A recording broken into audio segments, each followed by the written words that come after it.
So in this video here, man, we're gonna dive a little bit more into the culture, all right? The Amazon jungle culture, all right? Some of these civilizations. So this video is titled, Scientists has just found an unbelievable civilization in the Amazon jungle. So if you're new, you know what to do. Hit that subscribe button, join the fam, and let's learn something. Let's get to it. Here we go. With a gigantic area of 6 million square kilometers, the Amazon rainforest embodies the largest jungle on Earth. As the so-called crown of nature, the huge forest area impresses with an overwhelming variety of species that is unique in the world.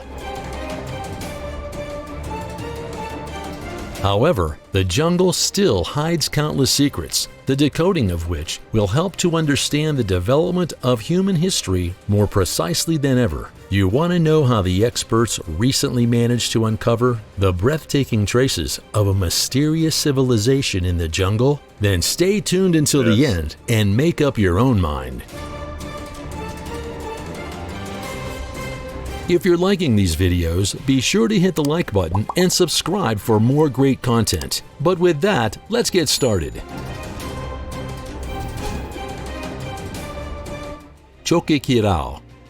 The Incas are considered by most historians to be the most advanced civilization of pre-Columbian America. Before the last Inca fortress was conquered by the Spanish in 1572, the indigenous people ruled the Peruvian highlands for 3 centuries. Some testimonies of this exciting high culture, such as Machu Picchu, still exist today and have developed into popular tourist destinations. In the shadow of this world-famous complex, which sits 2,430 meters above sea level, lies the much less famous settlement of Choqquequirao. One of the last bastions of resistance against the Europeans, this city sprawls over 18,000 square meters in the dense undergrowth of the Amazon rainforest. However, this place still hides many unsolved secrets from days long past. After all, only about 30% of Choqquequirao has been excavated. See the drone footage?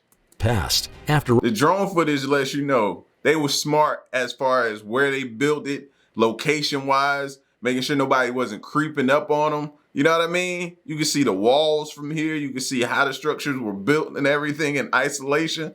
Oh yeah, they was on top of their game. This place still hides many unsolved secrets from days long past. After all, only about 30% of Choqquequirao has been excavated so far. Although the ruined city is also known as the sister of Machu Picchu, because of its similar structure and architecture, it attracts significantly few visitors. This is primarily due to the fact that it takes several days to walk to the site, and only very few tourists are willing to take on this hardship. Built in the terraced style typical of the Incas, the city may once have embodied an important cultural and religious center. The imposing temple and government complexes were built around a central square, together with its stately residential buildings testify to this. The outer districts were again reserved for the simple population who lived together in village-like settlements. Embroidered with numerous fountains, aqueducts, and canals, Choqquequirao shows us once again how advanced the Inca city planners were as early as the 15th century. The unique llama terraces are particularly interesting, with the animals being depicted using light-colored stones. However, the fact that we refer to the mysterious city ruins as Choqquequirao, which translates as Cradle of Gold, is a neologism of modern times. Since the builders did not know any writing, and the city had been completely forgotten until it was rediscovered, we do not know what the Incas called this place. Breakthrough technology. This and other cases show us how many secrets of the past still lie dormant in the impenetrable jungle. For classification, the rediscovery of Machu Picchu is dated 1911. The first excavations in Choqquequirao took place in the 1970s. But who wants to blame the trackers of that time? Anyone who wanted to track down an archaeological secret in the middle of the rainforest had to complete daring and arduous expeditions, which quite a few researchers had to pay for with their lives. Fortunately, today, we are a bit further in this regard. To uncover the mysteries of the past, it is no longer necessary to venture into the jungle armed with a machete. It is enough to inspect the sea of treetops from the air. This is made possible by using— That's smart. That's smart. As we all know, there is 1,000 ways or 1,000,000 ways that jungle can kill you, bro. So yeah, when he's talking about people really gave their lives for this research, yeah, you have to respect that. It is enough to inspect the sea of treetops from the air. This is made possible by using a revolutionary technology that goes by the name Lidar. With the help of this laser-based process, it is possible to digitally remove the impenetrable canopy and make the underlying structures visible. How fundamental the— See, now we need something like that for the ocean. Just fly over the ocean and get some type of a screenshot that can kind of remove the water and tell us what's in there. You know what I mean? We need something just like that. The impenetrable canopy and make the underlying structures visible. How fundamental— So just basically make all the animals and different things in the water visible.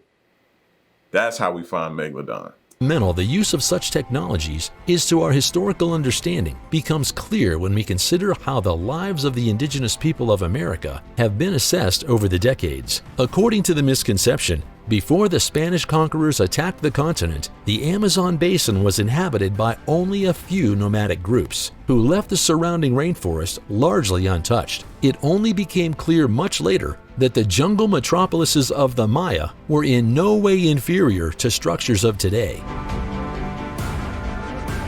Stunning discovery.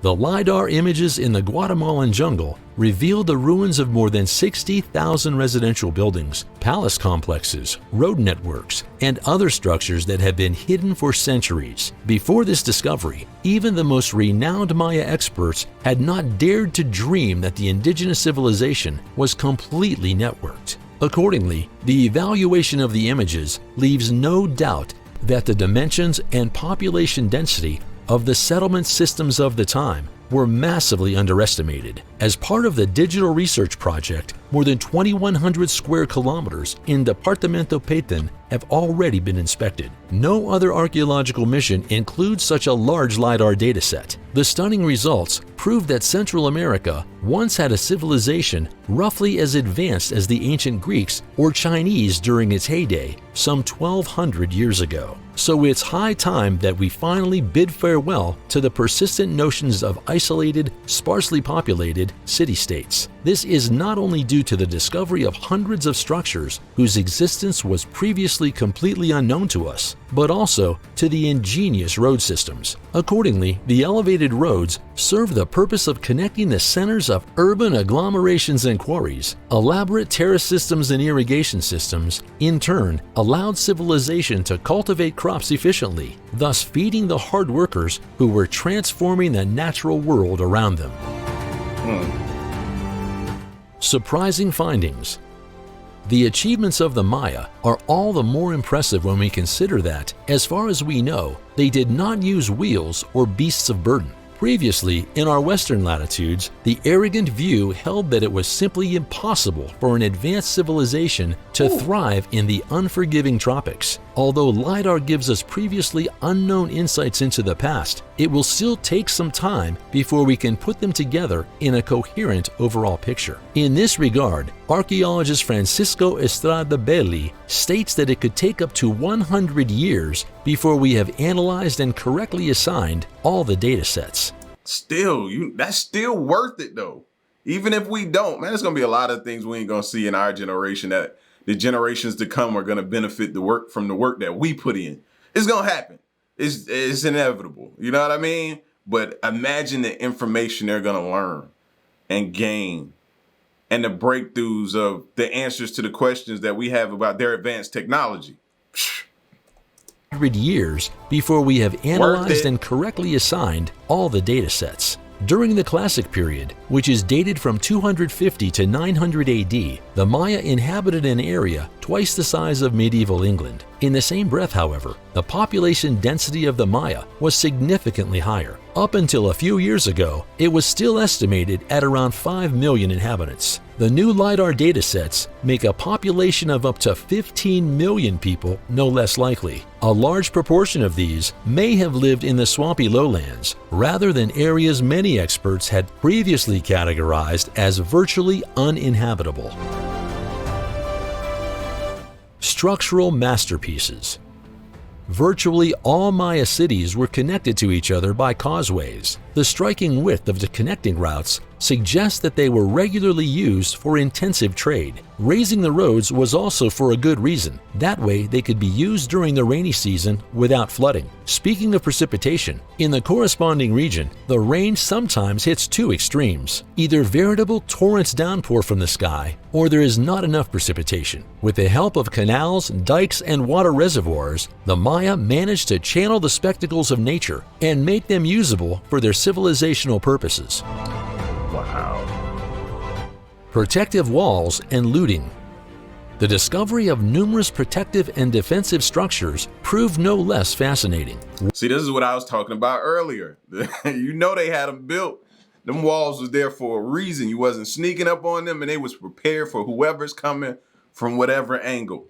Discovery of numerous protective and defensive structures proved no less fascinating. Walls, ramparts, and fortresses were particularly part of the usual cityscape, a structural feature that reminds us that war also had a fixed place in the life of the Maya, with bitter fighting sometimes lasting for many years. In addition, the experts came across thousands upon thousands of pits when evaluating the recordings. But what were these deepenings? Were these possibly mystical burial sites that give us a new insight into the Mayan burial cult? No, unfortunately, it's not quite like that. In fact, the holes have a very sad background. They are the result of modern looters. While the rediscovery of the ancient site is an archaeological sensation, their existence in the ranks of illegal robbers has probably been known for some time. This unwelcome arc extends to the Inca city of Choqquequirao mentioned at the beginning. When the excavations began there in the 1970s, it had long since been emptied. Problems and potential.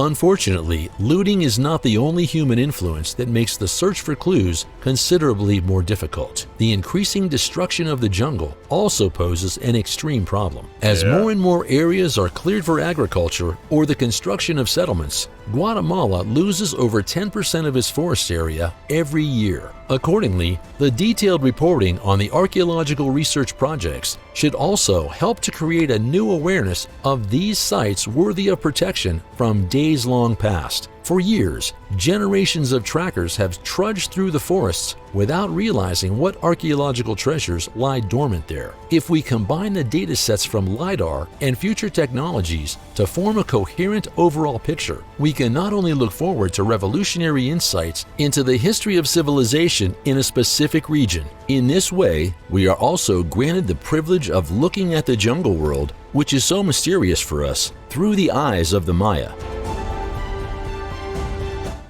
That's crazy.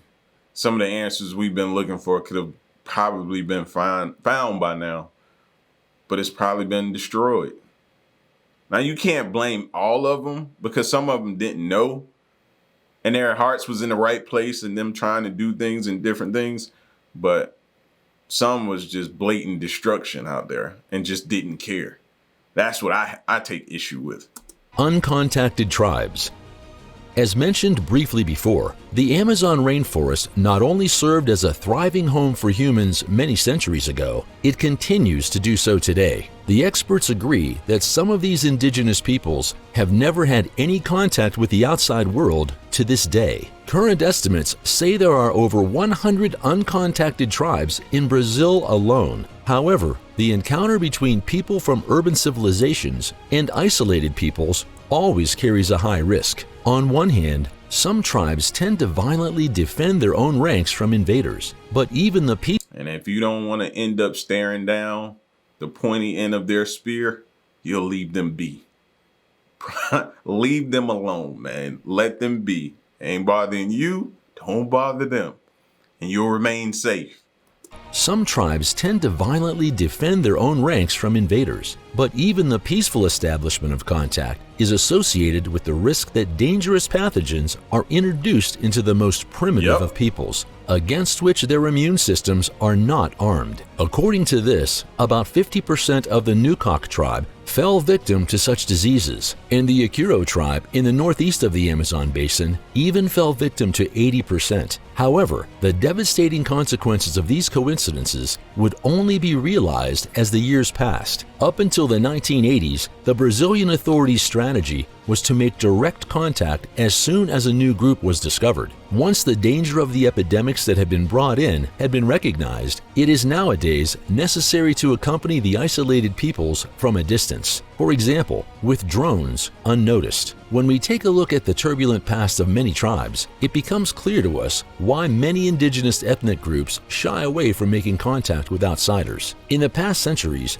many members of the tribe have been kidnapped or killed, which has forced quite a few primitive peoples to flee further and further into the interior of the rainforest. And even if the inhabitants of urban civilizations are unlikely to meet the isolated tribesmen directly, the greedy arm of the industrialized world is increasingly restricting the homeland of the indigenous population. It is mainly due to the influence of oil companies, gold prospectors, and illegal loggers that the natural home of the uncontacted tribes is shrinking noticeably. So it is that some primitive peoples, who were once known for their friendly and peaceful nature, now immediately grab their bow and arrows when they spot an uninvited guest. Yep. In view of the increasing threat, many experts are concerned when it comes to the future of the indigenous peoples in the Amazon rainforest. Unlike other isolated tribes, like the Sentinelese, who lived on a secluded island, the peoples of the Amazon basin are forced to confront the developments of urban civilizations. Will the isolated peoples one day feel compelled to actively seek contact with the outside world? Will ongoing deforestation mean the end of these unique tribes? Or will they be able to successfully defy the negative developments? Only time can answer these pressing questions. I hope so. They deserve to keep their homes just as much as you and I deserve to be in ours. We don't like nobody breaking into our home, stealing things, burglarizing, doing different things, do we? It's the same thing. Trespassing in their place. Like, yeah, man, let them be. They not bothering nobody. Only time can answer these pressing questions. Secret traces in the soil. Terra Preta is the name given to fertile soil in the Amazon basin, which is composed of charcoal and vegetable charcoal, human feces, dung, and compost, and is also interspersed with potsherds and animal bones. Since very high temperatures generally prevail in the humid tropical regions, weathering takes place very quickly there. Due to these natural characteristics, important nutrients cannot be stored naturally in the soil of the Amazon rainforest. In order to keep the soil in question fertile and usable for agriculture, people began to incorporate ashes, kitchen waste, feces, bones, and dung into the soil. Nature conveniently took care of the rest.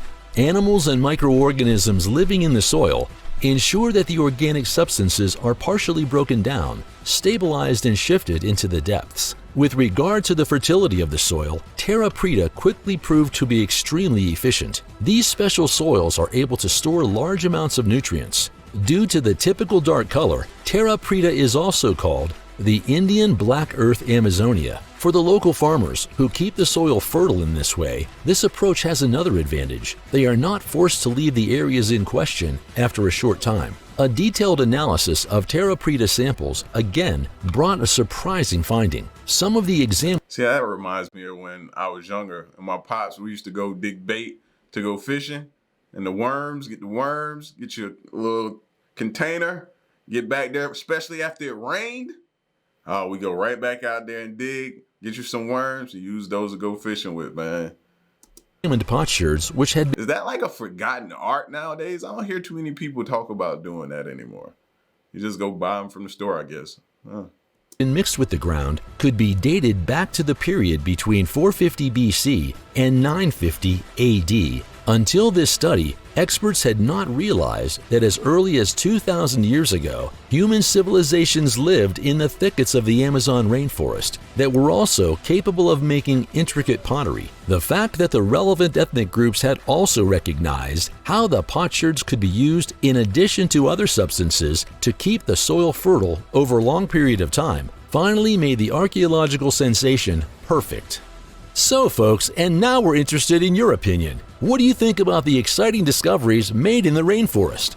I think if they survived the Amazon for as long as they have, bro, they deserve to be there, and they can survive anywhere. You know what I mean? They can survive better than a lot of us, bro. In the Amazon, again, like I said, a place that can a million ways it can take you up out of here. And they've done that. So, yeah, I took my hats off to them. I'm always in awe and wanting to learn about them. From a distance, though, because I respect them. You know what I mean? But y'all get at me in the comment section, though, and let me know what you thought of this video. Stick around and stay tuned. I'm gone. Peace.